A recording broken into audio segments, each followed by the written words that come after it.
2 класстан 4 класска чейин гана 1700 тегерени мектепте ысык тамак уюштурулган. Буюрса бул боюнча иш жүргүзүлөт. Рахмат. Анан дагы акыркы суроом, сиз ушул билим берүүнө көбүрөөк көңүл буруп, балдарыбыздын туура тарбияланышына салым кошосуз дейм. Анан сизди да колдойбуз.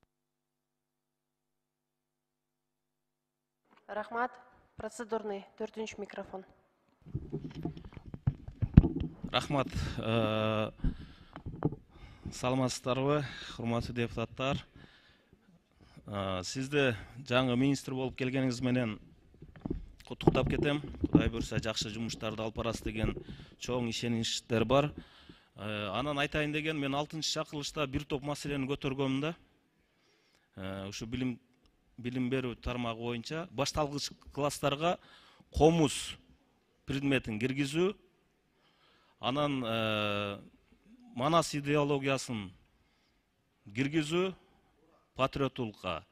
Андан сырткары 1-чи класстардан башталгыч класска чейин бир түстөгү калпак, андан кийинкисине 6-чы класс же 7-чи класстан сырткаркысына дагы бир түрлүү калпак, чоң класстарга өзүнчө түстүү калпакты кийгизүү.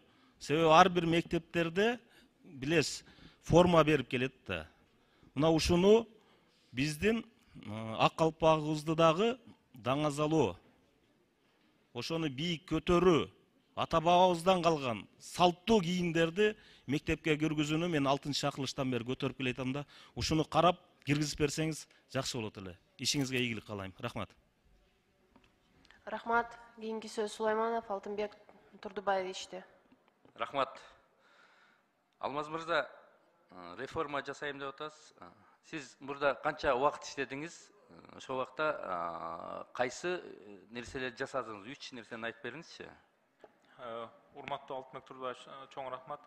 Мен 6 айга чакын иштедим. Ал жолу 2 жолу бекитилдик билесиз, министр болуп. 3 айда бир болуп. Башталган эң негизги иш-чаралар бул биринчиден биз мыйзамды инвентаризациядан өткөрдүк. Билим берүүгө байланыштуу болгон маселелерди. Экинчиден 4-чү модель вуздарды жана жогоруда белгиледим. Жогорку окуу жайлардын функцияларын өзгөртүү боюнча иш-чаралар жүрдү. Андан кийин мугалимдердин категорияларын кайтарып келүү маселеси сыяктуу мугалимдин статусуна көтөрүүгө байланышкан. Жана жогоруда белгиледим, тарбия адеп ахлактык өнүгүү боюнча жаңы концепциянын иштелиши жана билим берүү министринин тутумунда ушул сектордун ишин башташ сыяктуу бир катар иштер башталган. Рахмат. 6 айда ушул нерселер толук көрүнүктүү болбогондо, сиздин ишиңиз мектеп куруш эмес, сиздин ишиңиз билим сапатын көтөрүү да. Эң туура белгиледиңиз, бул боюнча функция мамлекеттик курулуш агенттигине берилген. Биз билим берүүнүн сапатын, ички мазмунун камсыз кылышыбыз керек. Билим сапатын көтөрүү үчүн эмне иштерди жасайсыз? Билим сапатын көтөрүш үчүн жогоруда белгиледим. Биринчи мазмунду өзгөртүүгө кардиналдуу барсак деп жатабыз. Анткени билим берүү биздики, мындайча айтканда, ачыгын айтайын, эми Советтер Союзунун убагынан калып кеткен баягы ошол рынокко багытталган бир билимдин тутуму бар. Андан кийинки чыккан окуу программалык китептерибиздин көбү тилекке каршы коңшулаш өлкөлөрдүн жана биз менен мурда тарыхый байланыш болгон өлкөлөрдүн китептеринен көчүрүлмө маалыматтар көп алынган. Андыктан биздин суверендүү Кыргыз Республикасынын бүгүнкү күндөгү экономикасына, эртеңки күндүн келечегине байланышкан окуу программасы, окуу мазмуну түзүлгөн эмес. Ошондуктан биз мазмунду толук өзгөртүүгө барышыбыз керек. Рахмат. Азыр 80-жылкы методика менен окуп атабыз азыр деле. Мен мектепте окуган программалар менен окуп атат. Азыр дүйнө башка азыр. 80-жылкы жүгүлүнү эч ким айдабайт азыр, элдер азыр Тесла айдап атат. Дүйнө ошол жака кетти. Ошол багытта финский методика, Эстония, сиз сыртта билим алгансыз, билимдүү жигитсиз, ушунуларды жасай аласызбы? Эң жакшы белгилениз Алтынбек Турдубаевич, мен да сиздей бирдей ойлоном. Буюрса, бирок фин кереметин бизде аткарыш үчүн бизде финдердей экономика, финдердей маданий түшүнүк калыптаныш керек деген ойдомун. Билим берүү биздин өлкөнүн баягы экономикалык кырдаалына байланыштуу өскөн тармак болуп жатпайбы бүгүнкү күнү. Биз болсо бирок секирип кечирип коюңуз, экономикага такабаңыз. Сиз Грузия биздей эле абалда чогуу алып чыккан. Ваучер дегенди киргизесизби?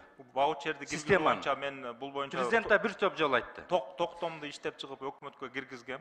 буюрса ал токтом кайсыл деңгээлде экенин мына эгер бекитип берсеңиздер колдоп буюрса ишти улантмакчыбыз. Ваучер системасын тез аранын ичинде кошумча билим берүү жана мектепке чейинки билим берүү багытында токтом даярдалып киргизилди. Азыр анан этап менен муну улантмакчыбыз буюрса. 2300 мектеп бар тегерегинде. Мыкты директорду кантип шайлайсыз? Директорлорду шайлоо бүгүнкү күнү таптакыр башкача өңүттө өтүп жатат. Эгер биз жаңы Бекитүү менен болуп атат да. бекитүү менен болуп атат. Биз эми ушуну конкурстук деңгээлге алып чыгуу боюнча мыйзам даярдап жатабыз. Эгер колдоп берсеңиздер, мындан кийин мектеп директорлору конкурстук негизде дайындалмак. Мектептин директорлору кардар бул ата-эне.